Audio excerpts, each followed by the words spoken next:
এই বিশেষ ছাড়ের বিষয়টি রাজ্য সরকার সুপ্রিম কোর্টের কাছে রিভিউ পিটিশনে তুলে ধরলেই কাজ হবে, কারণ মূল মামলায় এই বিষয়টি আদালতের নজরে আনাই হয়নি। অস্ত্র কেন্দ্রের অর্ডিন্যান্স। টেট দিতে হবে না প্রায় 3 লক্ষ প্রাথমিক শিক্ষককে।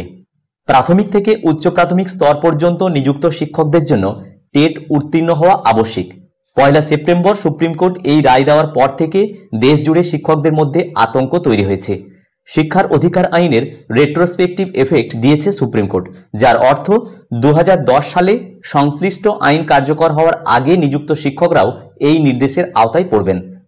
তবে এই রাজ্যের প্রায় 3 লক্ষ শিক্ষককে শেষ পর্যন্ত টেট দিতে হবে না বলেই মনে করছে বিশেষজ্ঞরা।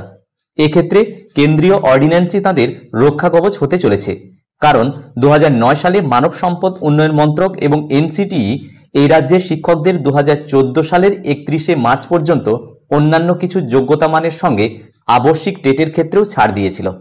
ওয়াকিবহল মহল মনে করছে এই বিশেষ ছাড়ের বিষয়টি রাজ্য সরকার সুপ্রিম কোর্টের কাছে রিভিউ পিটিশনে তুলে ধরলেই কাজ হবে, কারণ মূল মামলায় এই বিষয়টি আদালতের নজরে আনাই হয়নি। তৎকালীন বিদেশমন্ত্রী প্রণব মুখোপাধ্যায়ের উদ্যোগে মানব সম্পদ উন্নয়ন মন্ত্রী কপিল সিব্বল আমাদের এই বিশেষ ছাড়ের বিষয়টি পাঠিয়েছিলেন। পরে সেটি অর্ডিন্যান্স হয়, পরে গেজেট বিজ্ঞপ্তি জারি করে কেন্দ্র। সূত্রের খবর, দক্ষিণ এবং উত্তর ভারতের বেশ কিছু রাজ্য এই রায়ের প্রেক্ষিতে রিভিউ পিটিশন ফাইল করেছে। পশ্চিমবঙ্গের শিক্ষকেরাও চাইছেন রাজ্যের তরফে এমন পিটিশন ফাইল করা হোক। যাই হোক, বর্তমান পত্রিকায় এই খবরটি পরিবেশিত হয়েছে। পুরো প্রতিবেদনটি পড়ার জন্য এই প্রতিবেদনের লিঙ্ক আমি ডেসক্রিপশন বক্সে দিয়ে রাখবো, প্রয়োজনে অনেকে পড়ে নিতে পারবেন।